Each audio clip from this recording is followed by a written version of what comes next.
Hello doctor Zakir Naik. আমার নাম Harris. আমি আমেরিকার ফিনিক্স অ্যারিজোনা থেকে এসেছি। আমি একজন উদ্যোক্তা এবং মার্কেটিং ম্যানেজার। আমেরিকায় আমার দুজন বন্ধু আপনার ইউটিউব ভিডিও দেখে ধর্মান্তরিত হয়েছে। তাদের মধ্যে একজন খ্রিস্টান, একজন নাস্তিক। আমার এক বন্ধু আমাকে আপনার কিভাবে নাস্তিকের মোকাবেলা করবেন ডিভিডিটি দিয়েছিল, যা আমি দেখেছি, কিন্তু সেটা আমার প্রশ্নের উত্তর দেয়নি। আর আমি এই প্রশ্নটা অনেক মানুষকে জিজ্ঞেস করেছি, কিন্তু কোনো সন্তোষজনক উত্তর পাইনি।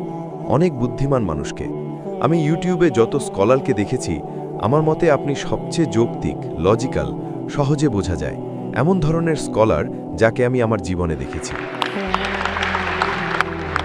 এবং এটা সত্যিই গুরুত্বপূর্ণ যে এই প্রশ্নের উত্তর দেওয়া হোক, কারণ আমি কখনো এই প্রশ্নের সন্তোষজনক উত্তর পাইনি। আমার প্রশ্নটা একটা কয়েনের দুই পিঠের মতো। এর প্রথম দিকটা হলো এই, আর প্রশ্নটা হলো আমি নাস্তিক আর অজ্ঞেয়বাদীর মাঝামাঝি কোথাও আছি। আমি নিশ্চিত নই কোথায়। ঈশ্বর এই পুরো মহাবিশ্ব সৃষ্টি করেছেন, আর কোরআন অনেক কথা বলে যে কিভাবে এটা বানাতে কতদিন লেগেছে, আর পাহাড় এবং এটা সেটা, এবং জীবন একটা পরীক্ষা হতে যাচ্ছে, আর কত কি। আমার প্রশ্ন হলো, ঈশ্বর এই পুরো মহাবিশ্ব সৃষ্টি করার সিদ্ধান্ত নেওয়ার অনেক আগে, তিনি মানুষ রাখার সিদ্ধান্ত নেওয়ার আগে, তিনি নবী মোহাম্মদ সাল্লাল্লাহু আলাইহি ওয়াসাল্লামকে পাঠানোর সিদ্ধান্ত নেওয়ার আগে, বা আদম আর হাওয়াকে, তিনি এসব করার পরিকল্পনা করারও অনেক আগে তিনি এর শেষ ফলাফল জানতেন। তিনি জানেন শেষে তিনি নির্দিষ্ট কিছু মানুষের উপর হতাশ হবেন এবং তিনি তাদের জাহান্নামের আগুনে ছুঁড়ে ফেলবেন। তিনি জানেন তারা পূর্বে, তিনি জানেন তারা নির্যাতিত হবে এবং তখনই তারা অনুতপ্ত হবে যা তারা করেছে তার জন্য। তিনি পুরো মহাবিশ্ব সৃষ্টি করার অনেক আগে তিনি জানেন ফলাফল খারাপ হতে যাচ্ছে। এটা নির্দিষ্ট কিছু মানুষের জন্য ভালো হতে পারে যারা জান্নাতে আছে, কিন্তু তিনি জানেন যে তিনি ওই মানুষগুলোকে জাহান্নামে যাওয়া থেকে বাঁচাতে পারতেন। তিনি সৃষ্টি নিয়ে এগিয়ে যাওয়ার সিদ্ধান্ত নেওয়ারও অনেক আগে, তবুও তিনি এটা নিয়ে এগিয়ে যাওয়ার সিদ্ধান্ত নিলেন তার সমস্ত ঈশ্বরীয় যুক্তি দিয়ে। তিনি কেন এমনটা করতে চাইবেন? প্রশ্নটা যদি আমি এভাবে বলি, ঈশ্বর এতটা নিষ্ঠুর আনন্দপ্রয়াসী কিভাবে হতে পারেন যে তিনি আসলে এমন একটা পরিকল্পনা নিয়ে এগিয়ে যাবেন যেটা তিনি জানেন যে ওইভাবে শেষ হতে যাচ্ছে? এটা কয়েনের এক পিঠ। কয়েনের দ্বিতীয় পিঠ হলো, কোনো কারণে যদি আমি বিশ্বাস করি যে ঠিক আছে, ঈশ্বর সর্বশক্তিমান এবং তিনি বোঝেন সবকিছু মহান, ঈশ্বর মহান, কেন ঈশ্বর কোরআনে জোর দিচ্ছেন যে পাহাড়ের দিকে তাকাও, প্রোটন, ইলেকট্রন, এটা এবং সেটার দিকে তাকাও, সবকিছু এত সামঞ্জস্যপূর্ণ, আমি কত চমৎকার? কেন তিনি আমাদের বাধ্য করছেন তার সৃষ্টিকে চমৎকার হিসেবে দেখতে, যখন এটা ঈশ্বরের জন্য মামুলি ব্যাপার? মানে তাকে শুধু বলতে হয়েছে কুন, আর এটা হয়ে গেছে। তাহলে এটা কেন এত বড় ব্যাপার যদি ঈশ্বর এই পুরো মহাবিশ্ব বানিয়ে থাকেন যা এত চমৎকার? কারণ ঈশ্বরের জন্য এটা কিছুই না, তাই আমার আসলে তার সৃষ্টি দেখে অভিভূত হওয়া উচিত না। তিনি এর চেয়ে অনেক বেশি কিছু করতে পারেন। তাই আমি বুঝি না কেন তিনি চান যে তিনি যা করেছেন আমরা সেটাকে সম্মান করি, অথবা তিনি যা করেছেন সেটাকে চমৎকার হিসেবে দেখি। ভাই, খুব ভালো একটা প্রশ্ন করেছেন এবং খুব বুদ্ধিবৃত্তিক প্রশ্ন। এটা খুব ভালো প্রশ্ন, এবং তিনি ইউটিউবে কিছু আমার টেপ দেখেছেন, এমনকি নাস্তিকতার উপরও। আর এই প্রশ্নটা যেটা তাকে সমস্যায় ফেলছে, তিনি এর উত্তর পাননি। ভাই প্রশ্ন করলেন যে সর্বশক্তিমান ঈশ্বর সব কিছু জানেন। আসমান এবং জমিন সৃষ্টি করার আগে, মানুষ সৃষ্টি করার আগে, এমনকি যদি একজন মানুষও জাহান্নামে যায়, নরকে যায়, তিনি সেটা এড়াতে পারতেন। মানে তিনি হতাশ হওয়ায় এড়াতে পারতেন? অবশ্যই। আমি উত্তর দেব। ভাই বললেন এমনকি যদি একজন মানুষও জাহান্নামে যায়, এটা যেন এমন যে ঈশ্বর হতাশ হবেন। এখন আপনার প্রশ্নে আসি। আমি একটি স্কুল চালু করেছি, আর আপনি হয়তো শুনেছেন ইসলামিক ইন্টারন্যাশনাল স্কুলের কথা। যদি একজন শিক্ষক পরীক্ষা নেন, যদি তিনি ন্যায়পরায়ণ হন, যখন তিনি পরীক্ষা নিচ্ছেন, তিনি অঙ্কের প্রশ্নপত্রে লিখলেন 2+2 = কত? তার সামনের ছাত্রটি লিখল 5। তিনি খুব ভালোভাবেই ছাত্রটিকে বলতে পারেন 5কে বদলে 4 করো। এটা কি শিক্ষকের জন্য ন্যায়সঙ্গত হবে টেস্ট বা পরীক্ষার সময় এমন একজন ছাত্রকে সংশোধন করে দেওয়া যে ভুল উত্তর লিখছে? ঠিক, কিন্তু যদি তার কাছে একটা অপশন থাকে যে ছাত্রটির ওসব কিছুই করার দরকার নেই এবং তবুও। না, আমি আপনাকে একটা সহজ প্রশ্ন করছি। শিক্ষক প্রশ্নপত্র দিয়েছেন। জি। সব ছাত্রকে এ ব্যাপারে জানানো হয়েছে। ঠিক, ওই নির্দিষ্ট পরিস্থিতির জন্য আপনি সঠিক। ওই নির্দিষ্ট পরিস্থিতির জন্য শিক্ষক বলতে পারেন, প্রিয় ছাত্র, 5কে বদলে 4 করো। অন্য ছাত্ররা কি ভাববে? অন্যায়। সঠিক, কিন্তু ঈশ্বর একই সাথে ন্যায়সঙ্গত হতে পারেন। তিনি তৈরি করতে পারেন একটা সম্পূর্ণ ভিন্ন অবস্থা। তার ওই পরিস্থিতি নিয়ে এগিয়ে যাওয়ার দরকার নেই। তিনি কোনো পরিস্থিতির দ্বারা বাধ্য নন। ভাই বলছেন সর্বশক্তিমান ঈশ্বর এমন কিছু সৃষ্টি করতে পারেন যা নিখুঁত এবং ভুল করবে না, ঠিক? জি। সেটা ঈশ্বর আগেই করেছেন। তিনি ফেরেশতা সৃষ্টি করেছেন। না, ঈশ্বর ফেরেশতা সৃষ্টি করেছেন। ফেরেশতারা কখনো ঈশ্বরের কোনো আদেশের বিরুদ্ধে যায় না। কিন্তু মানুষ ফেরেশতার চেয়ে উত্তম সৃষ্টি। ফেরেশতাদের নিজস্ব কোনো ইচ্ছা শক্তি নেই। যদি আপনি আমার টেপ শুনে থাকেন, যদি না শুনে থাকেন, আমি আপনাকে এখন বলবো, জি, ফেরেশতারা সর্বশক্তিমান ঈশ্বরের সৃষ্টি, কিন্তু শ্রেষ্ঠ সৃষ্টি নয়। সর্বশক্তিমান ঈশ্বর মানুষকে সৃষ্টি করেছেন। মানুষের ইচ্ছা শক্তি আছে ঈশ্বরের বিরুদ্ধে যাওয়ার অথবা ঈশ্বরকে অনুসরণ করার। যদি আপনি মানুষ হওয়া বেছে নেন, যদি আপনি তার আদেশ অমান্য করেন, আপনি জাহান্নামে যাবেন। যদি আপনি তার আদেশ মানেন, আপনি ফেরেশতার চেয়ে শ্রেষ্ঠ, কারণ ফেরেশতার নিজস্ব কোনো ইচ্ছা শক্তি নেই। তাই সেই ঈশ্বরকে অনুসরণ করে এটা বিশাল কিছু না। মানুষ হলো সর্বশক্তিমান ঈশ্বরের উত্তম সৃষ্টি। সর্বশক্তিমান ঈশ্বর একটা ভিন্ন ইচ্ছা শক্তি দিয়েছেন। ওটা একটা ভিন্ন প্রশ্ন যে সর্বশক্তিমান ঈশ্বর জানেন, কারণ তার অদৃশ্য জ্ঞান আছে, তার ভবিষ্যতের জ্ঞান আছে। তিনি অনেক বেশি শ্রেষ্ঠ। তাই তিনি এমন একটা সৃষ্টি তৈরি করেছেন যার ভিন্ন ইচ্ছা শক্তি আছে। দোষটা মানুষের, ঈশ্বরের না। না, কিন্তু ঈশ্বর আমাদের ওই ত্রুটি দিয়েই সৃষ্টি করেছেন, আর তিনি জানেন তিনি সেটা এড়াতে পারতেন। ত্রুটি নয়, এটা ত্রুটি নয় ভাই, এটা ইচ্ছা শক্তি। কিন্তু কেন তিনি আমাদের স্বাধীন ইচ্ছা দিয়েছেন যখন তিনি জানেন তিনি শেষ পর্যন্ত এত মানুষকে জাহান্নামে দেবেন? তিনি কেন এমন কিছু করছেন যে একজন মানুষ, সেটা ভিন্ন একটা সৃষ্টি। যেমন আপনি কি এমন কিছু সৃষ্টি করতে চাইবেন যা নিজের মতো করে ভাবতে পারে, নাকি আপনি এমন কিছু সৃষ্টি করতে চাইবেন? কেন একজন এত দয়ালু হয়ে ভাই আমি সেটাই আপনাকে বলছি। আপনি যা চান, ঈশ্বর আগে ফেরেশতা সৃষ্টি করেছেন। আমি আপনাকে জিজ্ঞেস করছি, কোনটা বেশি উত্তম? একজন ফেরেশতা সর্বশক্তিমান ঈশ্বরকে অনুসরণ করছে, নাকি একজন মানুষ সর্বশক্তিমান ঈশ্বরকে অনুসরণ করছে? কোনটা উত্তম? আমার জন্য অবশ্যই, যদি আমি দ্বিতীয় সুযোগ পাই, আমি একজন ফেরেশতা হতে চাইব। আমি কেন জাহান্নামে যাওয়ার ঝুঁকি নেব? সঠিক। সেই জন্যই সর্বশক্তিমান ঈশ্বর সূরা আরাফ অধ্যায় নম্বর 7 আয়াত 172 বলেছেন, সর্বশক্তিমান ঈশ্বর আদমের ওরস থেকে সমস্ত মানুষকে বের করলেন এবং তাদের জিজ্ঞেস করলেন কি ঈশ্বর কি একজন? সবাই একমত হলো। সর্বশক্তিমান ঈশ্বর সূরা হাশর অধ্যায় নম্বর 50 আয়াত 21 বলেছেন, যদি সর্বশক্তিমান ঈশ্বর কোরআনকে পাহাড়ের উপর নাজিল করতেন, পাহাড় ধসে পড়ত। সর্বশক্তিমান ঈশ্বর সূরা আহজাব অধ্যায় নম্বর 33 আয়াত 72 বলেছেন, মানুষরাই ছিল বোকা যারা বলেছিল আমরা মানুষ হতে চাই। আপনি আর আমি বোকা ছিলাম। এখন আপনি পিছু হটতে পারবেন না। একবার যখন আপনি বললেন আপনি পরীক্ষায় বসতে চান, একবার যখন আপনি প্রশ্নপত্র পড়ে ফেলেছেন, কেউ আমাকে জিজ্ঞেস করেনি, তারা আদম আর হাওয়াকে জিজ্ঞেস করেছিল। না ভাই, কোরআন বলে প্রত্যেক মানুষকে জিজ্ঞেস করা হয়েছিল, আর তারপর এটা মুছে ফেলা হয়েছে। এই স্মৃতি মুছে ফেলা হয়েছে। যদি স্মৃতিটা থাকে তাহলে পরীক্ষাটা কোথায়? সর্বশক্তিমান ঈশ্বর কোরআনে বলেছেন, তুমি কি মানুষ হতে চাও? যদি তুমি মানুষ হও, তুমি ফেরেশতার চেয়ে শ্রেষ্ঠ হতে পারো অথবা নিকৃষ্ট হতে পারো। যদি তুমি মানুষ হতে না চাও, সাধারণভাবে পাশ করো। তর্কের খাতিরে ধরলেও এমনকি সেই ক্ষেত্রে। ভাই আমাকে শেষ করতে দিন, দয়া করে আমাকে শেষ করতে দিন। ঠিক আছে, আপনি প্রশ্ন করেছেন, যদি আপনি মাঝখানে কথা বলেন আমি কিভাবে উত্তর দেব? নিশ্চয়ই বলুন। তো সর্বশক্তিমান ঈশ্বর মানুষকে জিজ্ঞেস করেছিলেন এবং কোরআন বলে আমরা মানুষরা ছিলাম বোকা। আপনি আর আমি দুজনেই বোকা ছিলাম যারা এই পরীক্ষাটা বেছে নিয়েছিলাম। এখন একবার যখন আপনি পরীক্ষায় অবতীর্ণ হলেন, স্বাধীন ইচ্ছার পরেও যদি আপনি আদেশ মেনে চলেন, আপনি ফেরেশতার চেয়ে শ্রেষ্ঠ হবেন। যদি আপনি আল্লাহকে অমান্য করেন, আপনি ফেরেশতার চেয়ে নিকৃষ্ট হবেন। আমরা কৃতিত্বের সাথে পাশ করতে চেয়েছিলাম, আপনি আর আমি। আপনি বললেন আমি মনে করতে পারছি না। অবশ্যই আপনি মনে করতে পারবেন না, এমনকি আমিও মনে করতে পারছি না। কিন্তু কোরআনের উপর আমার বিশ্বাস আছে। বিচার দিবসে সর্বশক্তিমান ঈশ্বর বলছেন, একজন মানুষও আল্লাহর বিচারের বিরোধিতা করবে না। সেটা আমরা বিচার দিবসে জানতে পারবো। আমরা শুধু এটাই বলবো, দয়া করে আমাদের আরেকটা সুযোগ দিন। সর্বশক্তিমান ঈশ্বর বলবেন, অনেক দেরি হয়ে গেছে। কারণ যদি তিনি আপনাকে নতুন সুযোগ দিতে চান, তবে আমাকেও আবার পৃথিবীতে ফিরে আসতে হবে, আবার সবাইকে। সুতরাং যারা ব্যর্থ হয়েছে, তিনি শুধু ব্যর্থতা আনতে পারেন না। তাই কোরআন বলে, কেউ কখনো আল্লাহর বিচারের বিরোধিতা করবে না। তারা আল্লাহকে অনুরোধ করবে, আমাদের আরেকটা সুযোগ দিন। সর্বশক্তিমান ঈশ্বর বলবেন, অনেক দেরি হয়ে গেছে। সর্বশক্তিমান ঈশ্বর আমাদের এই দুনিয়াতেই সুযোগ দেন। আপনি ভুল করেন, আল্লাহ আপনাকে অনুতপ্ত হওয়ার সুযোগ দেন। আপনি তওবা করেন, আল্লাহ আপনাকে ক্ষমা করেন। আবারও আপনি ভুল করেন, সব একবার মারা গেলে ওটাই একমাত্র সুযোগ। তাই প্রথম প্রশ্নের ব্যাপারে বলতে গেলে ঈশ্বর কেন সৃষ্টি করলেন? কারণ এটা একটা উত্তম সৃষ্টি। জি, আপনি সহ যে কোনো যৌক্তিক মানুষকে এটা মানতেই হবে যে যার স্বাধীন ইচ্ছা আছে, সে তার চেয়ে উত্তম সৃষ্টি যার কোনো স্বাধীন ইচ্ছা নেই। শুধু আপনার প্রশ্ন, আপনি মনে করতে পারছেন না। এটা পুরোপুরি ঠিক। যখন আপনি মারা যাবেন, যখন আপনাকে পুনরুত্থিত করা হবে, সেই সময় আপনার আর আমার দেখা হবে। তখন আপনি বলবেন আমার মনে পড়েছে, এমনকি এখন আমারও মনে নেই। কিন্তু কোরআনের উপর আমার বিশ্বাস আছে যে কোরআন ভুল হতে পারে না। কারণ বৈজ্ঞানিকভাবে যদি আপনি আমার লেকচার শুনে থাকেন, কোরআনের 80% 100%-এর সাথে মিলছে, 20% অস্পষ্ট, ঠিকও না ভুলও না। তাই আমার যুক্তি বলে যখন 80% 100% সঠিক এবং 20%-এর মধ্যে 0.1%ও ভুল নয়, তাই আমার যুক্তি বলে এই 20%ও সঠিক হবে। আমি একজন বৈজ্ঞানিক মানুষ, আমি একজন যৌক্তিক মানুষ। তাই আমি কোরআনের এই বক্তব্যে বিশ্বাস করি যে আমরা বেছে নিয়েছিলাম। যদি আমরা বেছে না নিতাম, আপনি ঈশ্বরকে প্রশ্ন করতে পারতেন, কেন আপনি আমাকে মানুষ বানালেন? তখন ঈশ্বর দোষী হতেন।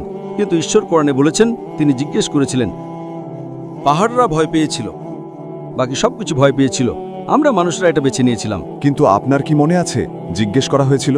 আমার মনে নেই ওই প্রশ্নটা জিজ্ঞেস করা হয়েছিল। ভাই, যদি আপনি আমার উত্তর শুনে থাকেন, এমনকি আমারও মনে নেই, কিন্তু যদি আপনার মনে থাকে তাহলে পরীক্ষাটা কোথায়? কল্পনা করেন যদি একজন শিক্ষক আপনাকে কিছু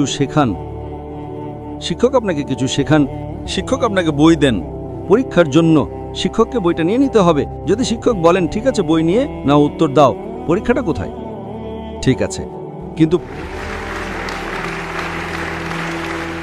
পরীক্ষা শেষ হওয়ার পরে আপনি কি বাড়ি গিয়ে পাঠ্য বইয়ে মিলিয়ে দেখতে পারবেন নাকি পারবেন না? পরীক্ষা শুরু হওয়ার আগেই ঈশ্বর তো শেষ ফলাফল জানেন। ভাই আমার কথা শোনেন, পরীক্ষা শেষ হওয়ার পরে আপনি কি বাড়ি গিয়ে পাঠ্য বইয়ে মিলিয়ে দেখতে পারবেন নাকি পারবেন না? অবশ্যই। কিন্তু পরীক্ষা চলাকালীন আপনি দেখতে পারবেন না। তো এখন পরীক্ষা চলছে ভাই, এটা শেষ হয়ে গেলে আপনি দেখতে পারবেন। যদি আপনি শিক্ষককে বলেন, শিক্ষক আমি পাঠ্য বই দেখতে চাই, আমার মনে নেই, না, পরীক্ষা চলাকালীন আপনি পাঠ্য বই দেখতে পারবেন না, ওটাকে নকল করা বলে। তাই একবার পরীক্ষা শেষ হয়ে যাওয়ার পরে আপনার যদি মনে না থাকে, আপনি ঈশ্বরকে বলবেন এসব কি অযৌক্তিক ব্যাপার। কিন্তু কোরআন বলে একজন মানুষও এই বিচারের উপর আপত্তি জানাবে না, পরীক্ষাটা শেষ হতে দিন। তাই আজকে আমি একজন বৈজ্ঞানিক মানুষ হিসেবে, একজন যৌক্তিক মানুষ হিসেবে, আমার বিজ্ঞানের জ্ঞানের উপর ভিত্তি করে, আমার যুক্তির উপর ভিত্তি করে আমি যখন অন্যান্য ধর্মগ্রন্থগুলো পড়ি আর যখন কোরআন পড়ি, আমি দেখি পৃথিবীর বুকে কোরআনই একমাত্র বই, একমাত্র ধর্মগ্রন্থ যা এই পরীক্ষায় পাশ করে। তাই আমি বৈজ্ঞানিক মানুষ হিসেবে, একজন যৌক্তিক মানুষ হিসেবে একমত যে ঠিক আছে, কোরআনের এই কথাটাও অবশ্যই সঠিক। আমার মনে নেই, এটাই তো পরীক্ষা। আমার যদি মনেই থাকে তাহলে পরীক্ষাটা কোথায়? তো এটা প্রশ্নের প্রথম অংশের উত্তর দেয়। প্রথম অংশ, যে ঈশ্বর নিষ্ঠুর ছিলেন। ঈশ্বর নিষ্ঠুর নন। উদাহরণস্বরূপ, আমি একটা মেডিকেল কলেজ শুরু করলাম। আমি চাই স্কুলের ছাত্ররা মেডিকেলে পড়ুক।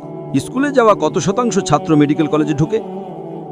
মোটামুটিভাবে আপনি কি অনুমান করতে পারেন? সামান্য কিছু, নিশ্চিতভাবে 5%-এরও কম, হয়তো 1%-এরও কম। তো আপনি এমন একটা কলেজ বানালেন যেখানে শুধু 1% ঢুকতে পারে। ঠিক আছে, এটা নির্বাচিত কয়েকজনের জন্য। ঠিক একইভাবে ঈশ্বর স্বর্গ, জান্নাতুল ফেরদাউস বানিয়েছেন। সবাই জান্নাতুল ফেরদাউসে যেতে পারবে না। কেন নয়? কি বললেন? কেন নয়? সবাই কেন মেডিকেল কলেজে যেতে পারবে না? কারণ এটা মানুষের ক্ষমতার বিষয়। মানুষ যদি সবাইকে মেডিকেল কলেজে ঢোকাতে সক্ষম হতো, তারা ঢোকাতো। আমাদের এভাবেই তৈরি করা হয়েছে। তাই একইভাবে সবাই ডাক্তার হতে পারবে না। শুধুমাত্র যাদের ক্ষমতা আছে তারাই পারবে।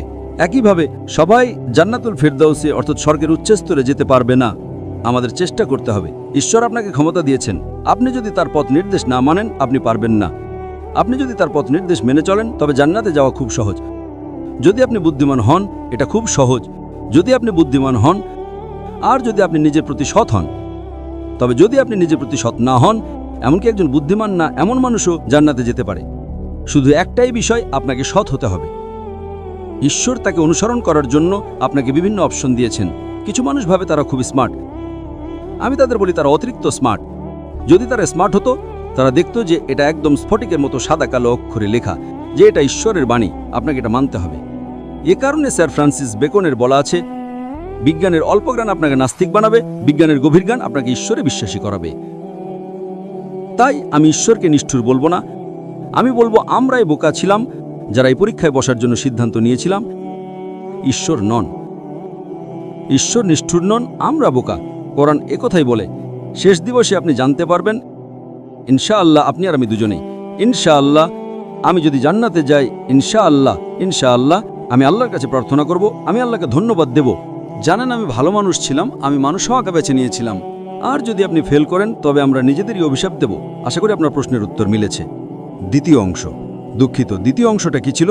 সেটা হলো, এমনকি যদি আমি বিশ্বাসও করি যে তিনি কতটা সর্বশক্তিমান, তিনি কতটা জ্ঞানী, তবুও তিনি আমাদের বোঝাতে এতটা আগ্রহী যে পাহাড়ের দিকে তাকাও, ইলেকট্রনের দিকে তাকাও, প্রোটনের দিকে তাকাও।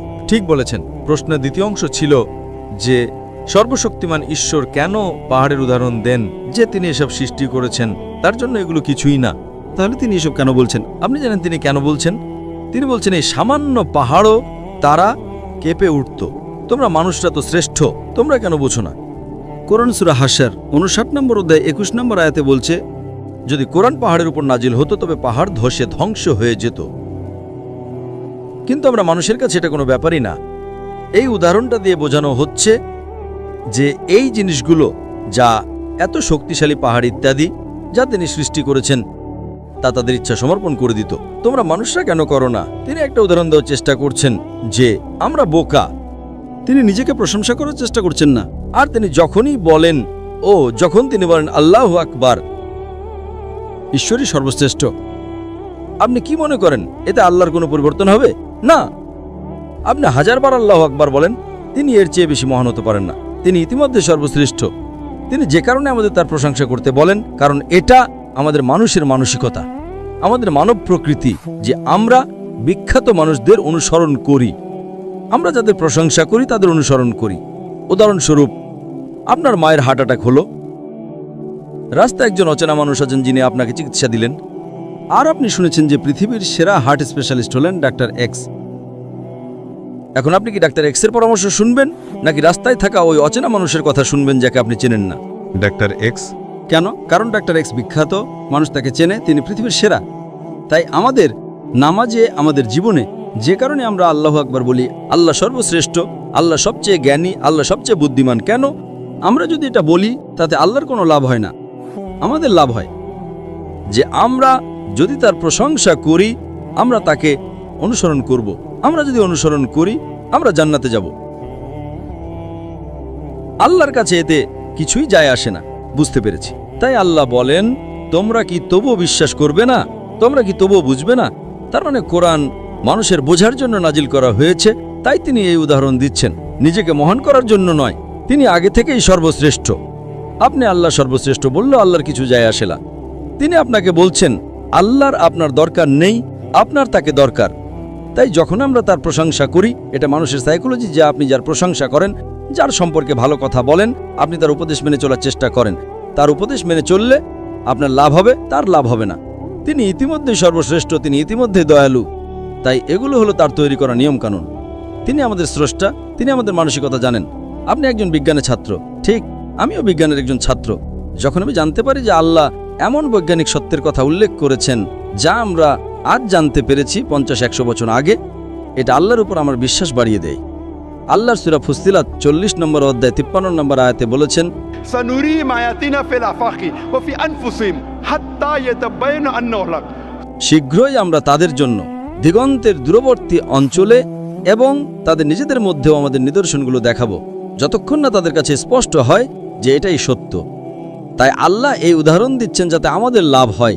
তার কাছে এর কোনো পার্থক্য নেই, এটা আমাদের লাভ করছে। তাই তিনি আমাদের তাকে অনুসরণ করার একটা সুযোগ দিচ্ছেন যাতে আমরা স্বর্গে যেতে পারি। আশা করি এতে আপনার প্রশ্নের উত্তর মিলেছে ভাই। আমি তার শক্তি উপলব্ধি করি এবং আমি বুঝি যে তিনি অসাধারণ এবং তিনি যা কিছু করেছেন সবই অসাধারণ। কিন্তু এই মহাবিশ্ব সৃষ্টিতে তার কৃতিত্ব দেখে আমার কি অবাক হওয়া উচিত? কারণ আমার কাছে তার কাছে এটা 1 সেকেন্ডের কাজের মতো। ঠিক তো, তার কাছে যেটা 1 সেকেন্ডের কাজ, যখন তিনি আমাকে অ্যালকোহল পান করতে মানা করবেন, আমি অ্যালকোহল পান করব না অবশ্যই, কিন্তু তার সৃষ্টি দেখে কি আমার অবাক হওয়া উচিত? না, ব্যাপারটা হলো যে তিনি নিজেকে সর্বশ্রেষ্ঠ প্রমাণের জন্য এসব বলেননি। যদি আপনি বিশ্বাস করেন যে তার জন্য এগুলো কিছুই না, তাহলে এমন কাউকে মিথ্যে বলবে না। তাই তিনি যদি বলেন অ্যালকোহল পান করো না, আপনি তাকে প্রশ্ন করবেন না। শুকরের মাংস খেও না, আপনি তাকে প্রশ্ন করবেন না। কিন্তু আমি তার সৃষ্টি দেখে অবাক হই না, কারণ তার কাছে এগুলো কিছুই না। আমাদের তুলনায় এটা অসাধারণ, তার কাছে এটা কিছুই না, ঠিক? জি, কিন্তু আমাদের তুলনায় যিনি মহাবিশ্ব সৃষ্টি করতে পারেন, তিনি যখন আমাকে অ্যালকোহল পান করতে মানা করেন, আমি সাথে সাথে তা মেনে চলি। অবশ্যই আমি তাকে অনুসরণ করব। তবে কোরআনে যেমন বলা হয়েছে, তার সৃষ্টি দেখে কি আমাকে অবাক হতে হবে? দেখুন, আপনি যেমন প্রশ্ন করলেন আমার কি সৃষ্টি দেখে অবাক হওয়া উচিত, ঠিক। আমি বলবো, যদি আমি বিশ্বাস করি যে মানুষ একটা শ্রেষ্ঠ সৃষ্টি, তাহলে হ্যাঁ, আমি অবাক। আর তারপর আমি আলহামদুলিল্লাহ বলি, তিনি আমাকে ওগুলোর চেয়ে ভালো বানিয়েছেন। তাই আমি যদি অবাক হই তিনি পাহাড় বানিয়েছেন, তিনি তারা বানিয়েছেন, তিনি সূর্য বানিয়েছেন, কিন্তু তিনি জাকির নায়েককেও বানিয়েছেন, তিনি একটা মানুষ বানিয়েছেন, আর আমরা সৃষ্টির সেরা।